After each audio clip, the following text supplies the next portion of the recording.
when you do it this way. With the Zoom, it's live before it's live. So hello, everyone. We're live. We are live in Christ. We're also live. Yes, we are. So we are here, and there it is. We've started a live video. So we are here with you, live from your homes, which is good because you have your couches, which is always a good, thing to have here. I think I'm going to put us in a gallery view here. There we go. That's good. Christina's joining me via the Zoom. So hello, Christina. And Hello.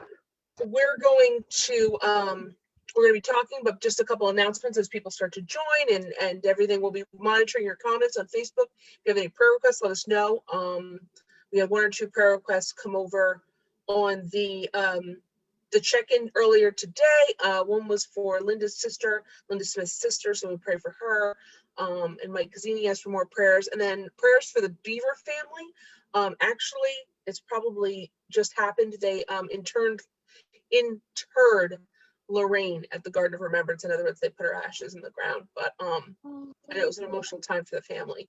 So just prayers for the Beaver family at this time, just as they're going on, and just not being here with Lorraine, but just praise for Lorraine as a woman. She was an amazing lady. She's definitely inspiring. From when she was sick and the warrior she was while she was sick to the woman even before she was sick, knowing her was just a real privilege. So we have a couple of announcements, not many. We have college and career class at 2, and that's via Zoom, and so that's a Zoom class. So if you're interested, you can contact me in the office. We've got some new people, so that was interesting. And so we have really good discussions that way. And we have that, and then we have youth group, which actually is going to happen a little earlier in the evening because the sun's starting to set and we're still completely outside. I believe we set that for 4, right, Christina? 4 o'clock? Yes. So I'm sure Hector will wind up sending an email too. Yeah, I'm sure Hector will send an email. So that's there. And I see that Alice is joining us. Hello, Alice. I can see that you're on. That's cool. And so anyway, I think those are only announcements. We have regular church 10 a.m. On Sunday. As long as it doesn't rain, we're outside. If it rains by 8:30 in the morning, we'll give you an announcement. So really easy. Okay, so just prayers, praise, prayers and praises from me. Prayers because just for overall health, but praise. On Saturday, my grandmother turns 90. So we're just really happy for that, and gonna get her some takeout and whatever. She didn't really want a big thing. In fact, she's not letting anybody come to the house. She's like, well, I'm doing something because it's 90, so we're gonna do something. But she was like, no, I'm good. And her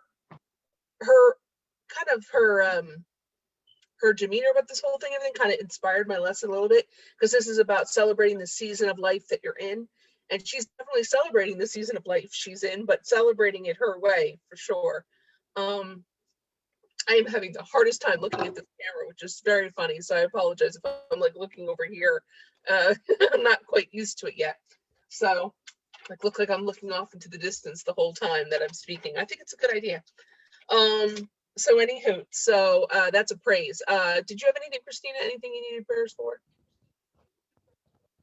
Alan has a job interview on Friday. This is he's been in a round of interviews for this company, so we are praying. We prayed that God make it very obvious to us so that he doesn't have to wonder about which way to go, that it's just like the smoking gun where it's like, yes, thank you for lighting up the lights around that door. I will walk through. So that's been our prayer. So please keep us in your prayers too. Yes, absolutely. Absolutely, we will do that. That is a big one. So I don't see any other prayers. If you have prayers and you put them over, I know Christina's monitoring the comments, so she'll see them. So if you have any prayers and you want us to know about it and share it, you just put it on there. So we'll always be delayed like a second or two in between, but we will get to you. All right, so the season that you're in. I thought this lesson, I actually started this lesson when I was forming it up for a children's sermon. But I always say, you know, we're all children at heart. We're all children of God. So it's good for any lesson. So I thought I'd expand on it. So I'm going to read first kind of what I wrote down for sharing for the children's sermon. If you were listening Sunday, you might have heard it. But I want to share it now and then talk about it a little bit. And I have a couple questions to go with. So officially, fall starts on September 22nd this year. And it won't be long before we see the signs of it coming. The days will shorten. The leaves will turn, and autumn-themed events and decorations will be part of our daily lives. The changing of the seasons can be an exciting time, filled with annual activities and holidays that we look forward to experiencing. It can also be unsettling if we let the worries of the unknown cloud our perspective. And this season is different because those very holidays and activities that we enjoy are changing because of just the season that we're in this season where we're living in this COVID-19 type of season. So it's different. So even though we have excitement, we have even more hesitation. So when change appears on the horizon, here are two Bible verses that remind us that the eyes of God and his comfort in his unchanging promises. So this is all about God and the constant of him. Genesis 8:22 says, while the earth remaineth, seed time and harvest, and cold and heat, and summer and winter, and day and night shall not cease. Our Father cares for every one of his creations, from the littlest sparrow to the mightiest eagle. And he calls us more precious than these. We can rest assured in any time of uncertainty that his love and provision will not fail. The second verse is from Ecclesiastes 3:1, and it says, to everything there is a season, and a time to every purpose under heaven. Ecclesiastes 3:1. So this month, as we're saying goodbye to summer, because technically we still have 1 week of summer left, and turn our attention to fall, its harvest and Thanksgiving celebrations to follow, let us remember the good plans that he has for us in the future, both here and on earth and in heaven. This focus will create in us a firm foundation that never sways in the face of change, if we can hold on to it. God is with us in every season of our life, and we know that we can face the unknown. We can trust that he is in control and is working out every situation for our good. It's very hard to look at this situation and say that he's working it for our good sometimes. I think that he is, but that doesn't mean we always feel that way, because this is a season where we may not feel that. You know, there's a difference between what God's doing and what we as human beings feel because of our own feelings, anxiety that we, have and that we can't let go of. Different life situations that are going on, how they're affecting us, both work, play, home, whatever it may be. And so God is constant. And the one reason I wanted to point out this verse in Genesis 8:22 is to show God's constant. So if you have a Bible and if you want to open, you can. You don't have to. I'm not going to go too far in, but in Genesis, from this chapter 8, what we're looking on is the story of Noah. This is at the very end of Noah. So Noah has listened to God. He's built the ark. God decided it was time. People's wickedness was just too much. It's time to basically wipe the slate clean. This is Old Testament God. But Noah and his family were loyal to the Lord. So he preserves them as they are loyal to him, and with these animals, and there's a flood and people die. That's truth. Lots of people died. And then the waters recede, and now Noah and his family are going to rebuild. And this verse from Genesis 8:22 is at the end of a section that says, the Lord will never, this is his covenant with Noah, and he's not going to flood the earth again, and all of this. And it says, as long as the earth endureth, seed time and harvest, cold and heat, summer and winter, day and night will never cease. And it's interesting because these are things that have not changed since this time in the Bible. You have a day, you have a night. There's 24 hours in a day. They didn't, tell us that like back in Noah's time, there were, 36 hours and it changed to 24,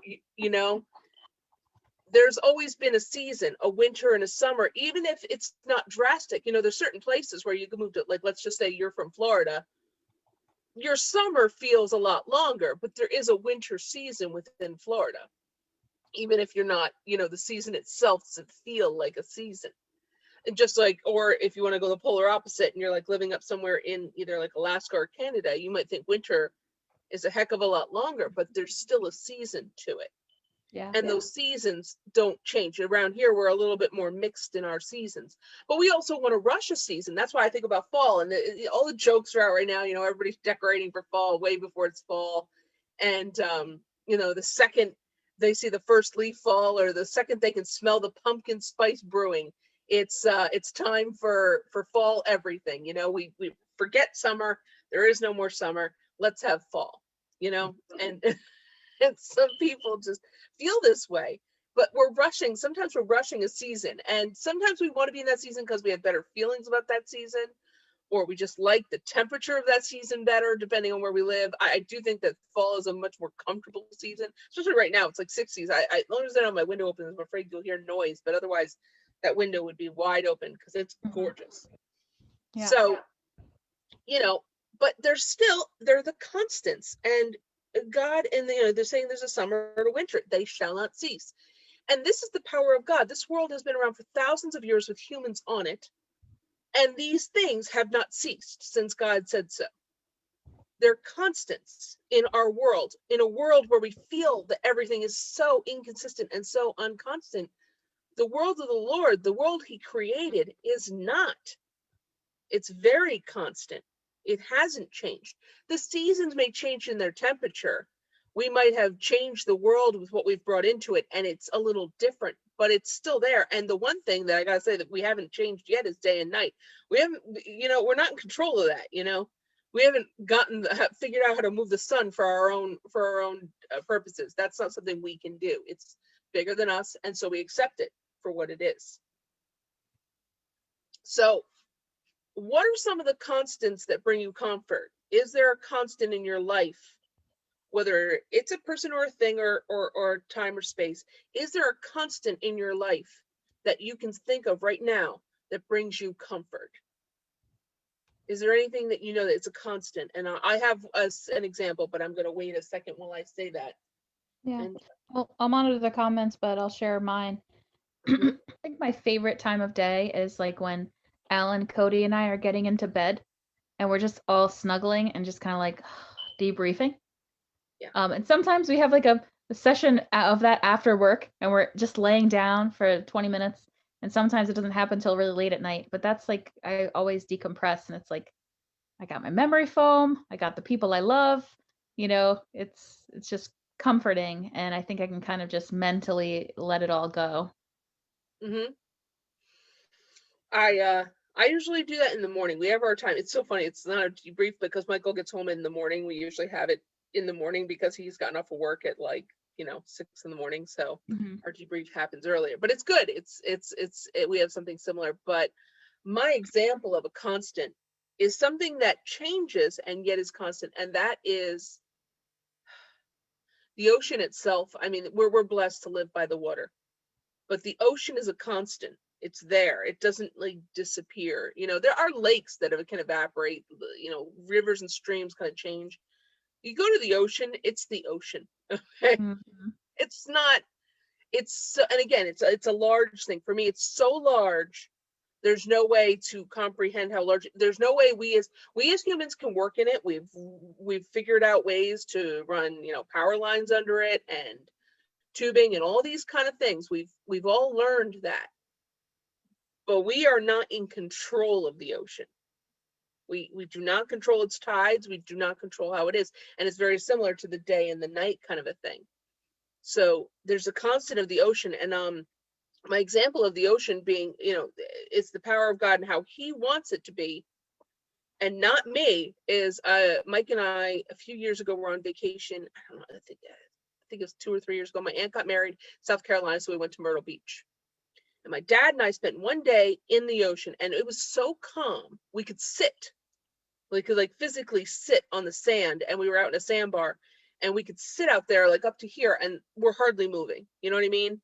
No waves, just water. And it was gorgeous. The next day, the very next day, there was a hurricane coming in, And I could not get in my ankles before the water was so powerful and rushing that I couldn't be in it, that I realized I would get hurt if I went any deeper. Wow.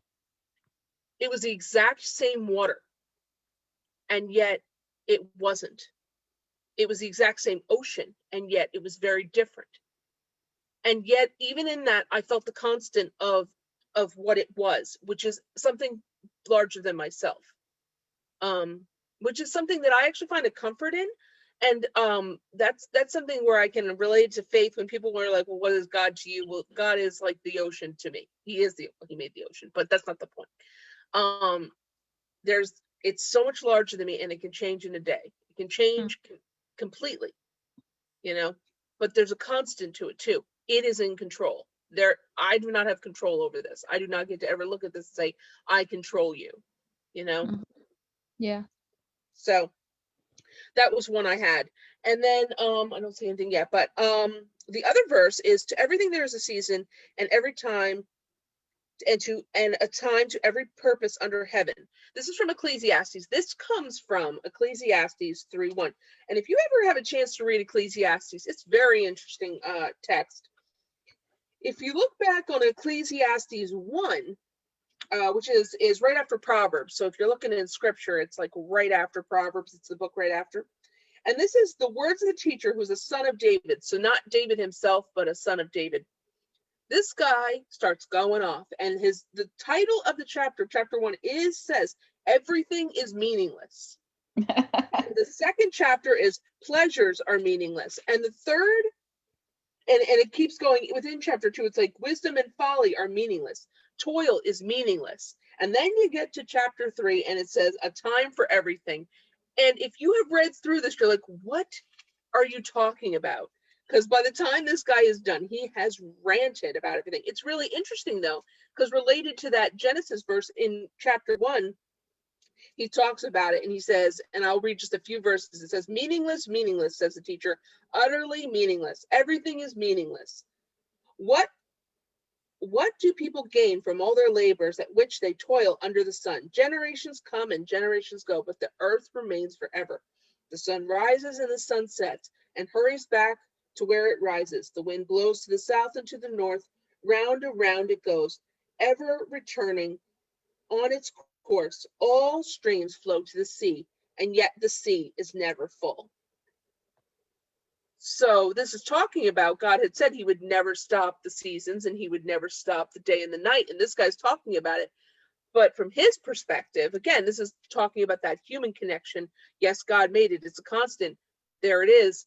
But do we always like it? This guy is not loving it, okay? He's unhappy that here we go again, the day and the night and the day and the night and the toiling. And he talks about this in great detail, because basically talking about how the humankind is lost a little bit, and lost in themselves, basically. And that's why these things are meaningless. Where they have purpose comes into chapter 3. So if we go to chapter 3, I went too far. Chapter 3, and it starts off with that verse 1, and it says, every time there is a time for everything, and a season for every activity under heaven. And this is where that comes from. There's a song from the 70s that talks about this, and it says, a time to be born, a time to die, a time to plant, a time to uproot. And he talks about these times, all these different things. But then in verse 9, he makes an interesting point, and he says, what do workers gain from toil? Now, again, he was commenting on this toil before and saying, like, oh, it's so meaningless, everything. But this is where he changes his perspective. I have seen the burden God has laid on the human race. He has made everything beautiful in its time. He has also set eternity in the human heart, yet no one can fathom what God has done from beginning to end. I know that there is nothing better for people than to be happy and to do good while they live, that each of them may eat and drink and find satisfaction in their toil.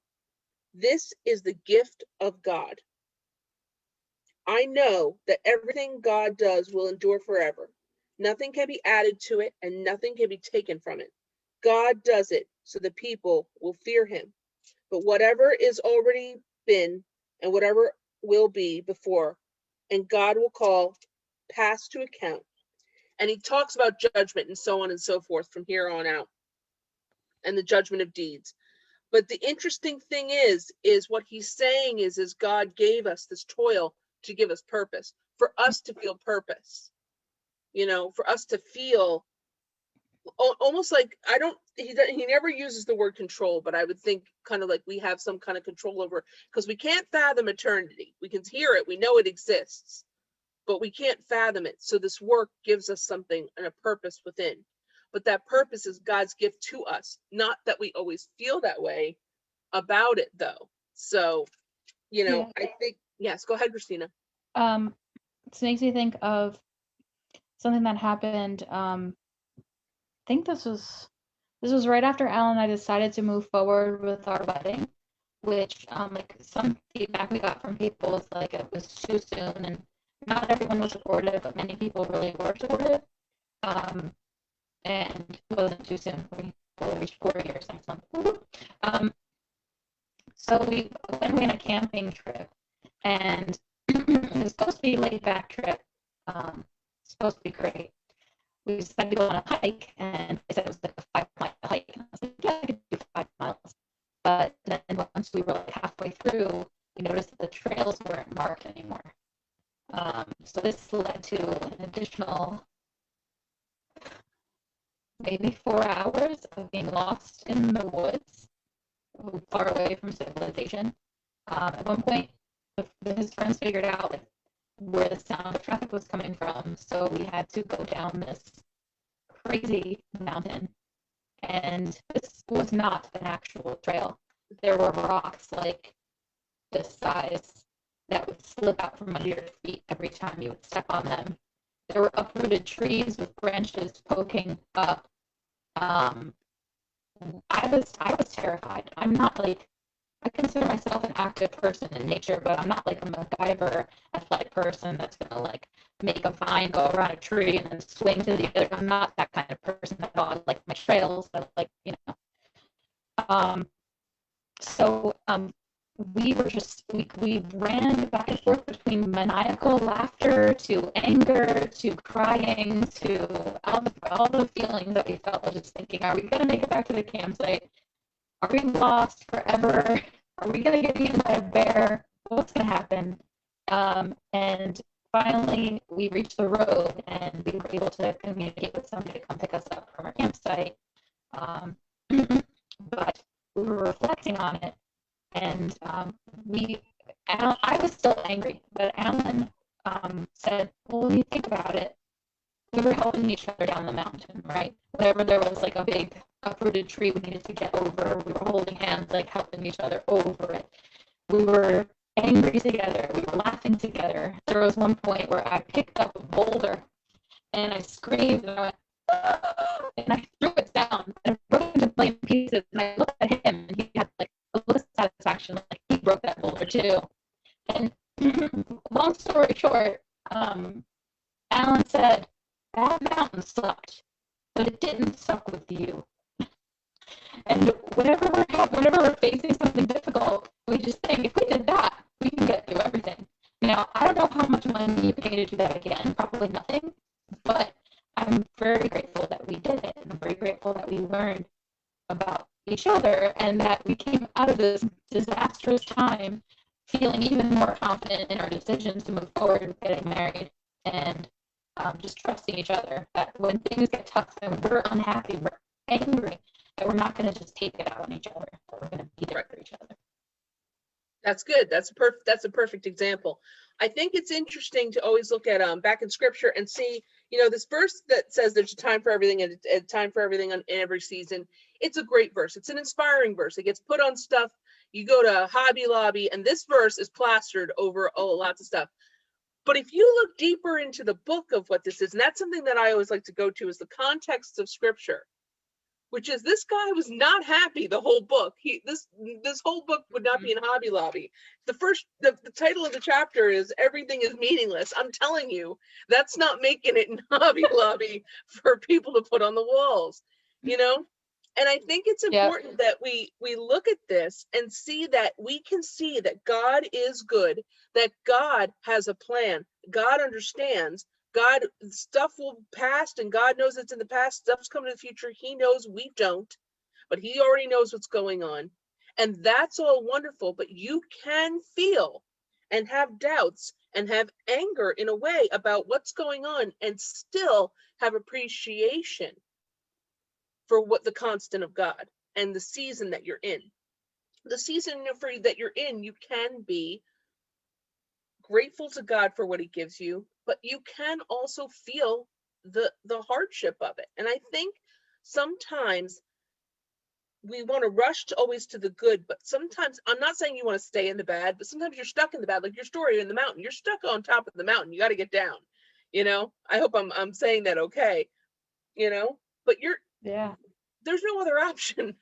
You got to come down. So you're stuck in that. And you could do one of two things. Or learn how to make old squirrel or something. Right.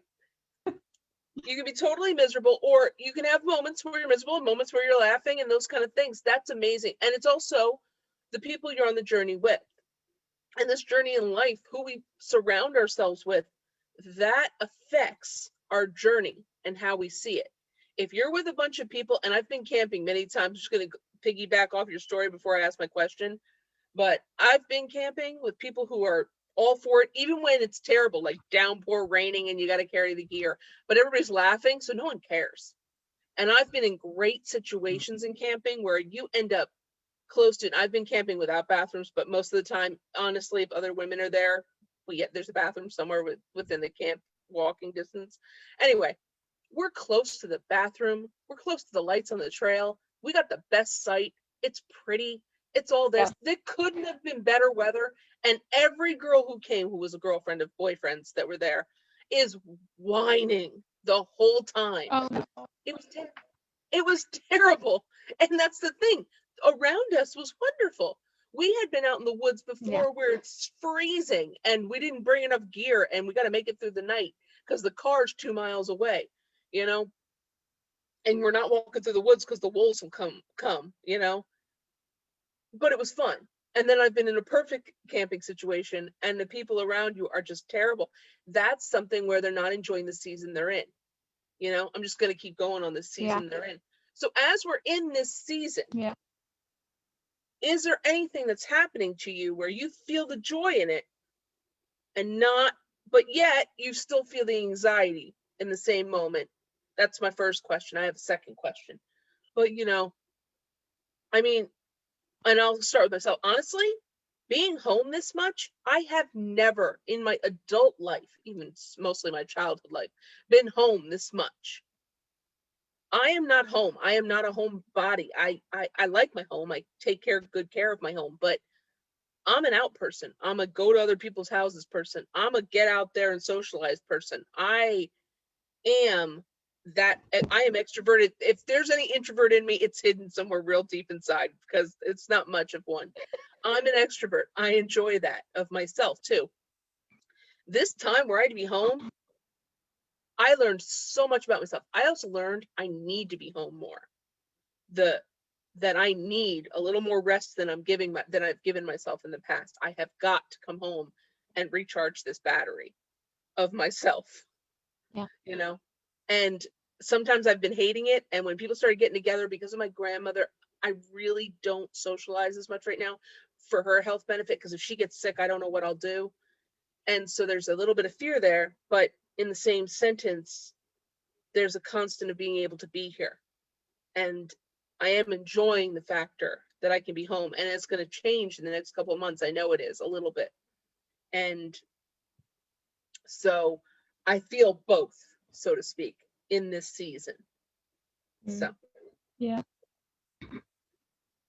I think when you look at the seasons too, right? You could draw a comparison between like what happens in the season with what you feel like, right? Because like summer, everything's happening, everything's alive, everything's vibrant. Fall, like things are dying, even though it's the best season. Winter, like things are dead, it's cold. Spring, things come back to life again, right? So you might, in your life, at this point be at any one of those stages with Mhm. your faith and with just your career, your relationships, all those things. And I think it's kind of good to almost take an inventory and say, like, what season am I in right now in these categories? Because I think oftentimes, like in the summers of our life when everything's so busy, maybe our spiritual life is in a winter because we're so distracted. Or maybe when we're in a winter in our lives and things are really tough, maybe that's a spring or a summer because we're leaning on God for it and like our faith is blooming. So I think there's a lot of parallels to make there. And the important part is to, to pay attention to where you're at and to evaluate it. Otherwise, time just flies by and you don't realize that you could have had this friendship with God and relied on Him more. And, that's just makes your life so much more worthwhile. Yes, I agree with that. I agree with that completely. And I had one more question. When it comes to this, of looking at this and the season that we're in and the season that's to come. So I want you to enjoy the season that's here. That's the truth. But the season to come, what perspective can we gather? I think Christina, you've hit it kind of on the nail on the head with what you just said. But no, I love it. What are we looking to, with the season to come? Have we gained perspective in where we are by looking at this season and truly investing time into thinking of where we are both spiritually and in just our general lives and day-to-day practices, where we are and where we want to go? Companies are innovating right now. They're going more clean and more greener than they ever have. And they're starting to, the electric cars are getting more, and there's things that are happening, because of this. And life is changing around us a little bit, and some for the better, and I'm sure some for not the better. We're never in a perfect world. We missed that peg. We left it in the garden, and then we, ever since then, we're just it's just never perfect, okay? But it is improving and it is changing because people are gathering perspective from this time and they're going to apply it. Like you hear about companies, a bunch of companies are telling you they're going to be completely using recycled goods by 2021. Where did that come from? Who decided that? And I think part of it is because in the first couple of weeks of this, when you had no air flights going on, it was like, I think it was and I feel bad for the West Coast right now, but I think it was LA, like the smog cleared, and they had said they thought that would take a decade, and it took less than weeks for it to clear. And you realize that we could fix this planet. And so somebody got on the bandwagon. They're like, oh, we can fix this. We're not, going to live in the desolate desert in 50 years if we can figure this out. And there's perspective there. So my point is in this season you're in, where can you find perspective? What can you look at right now in this season to go for the next season and see where can you gain perspective from this season?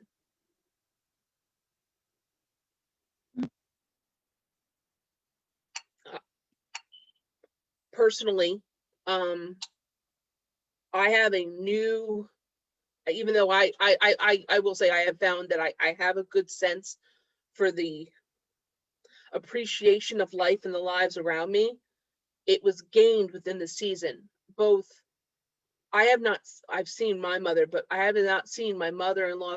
She was having treatments, but part of it is because of this, and part of it is we don't want to get them sick because both my mother and mother-in-law, and many people know because they've been praying for them, but they had cancer and they were treated, and now that they're both done with their treatments, they'll still have to deal with other things. That happened, and our friend Eric actually got COVID, and it was bad, very bad for weeks. Now he's getting better and stronger and healing, and we're blessed for that. And we have other friends who right now are sick and they're going through things. And it's just giving me more appreciation for this life. And I don't know what that means for time, but I do know that it's giving me more perspective on treasuring certain aspects of life and not taking it for granted. You know, we haven't lost anyone close to us particularly with COVID, but we have friends who have.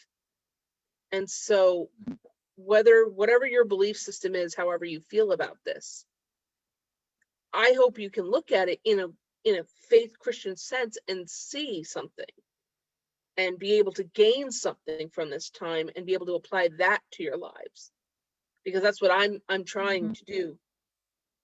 Maureen said you were breaking up. It was hard to understand you. I think you got a little crunchy. So I don't know what nothing I can do about it now. Yeah, I know. But anyway, is there anything that you've gained from this time, this season, that you can take in perspective to the next season, something you can see? Now, you may not, so maybe just think about it if you don't have something off the tip of your tongue.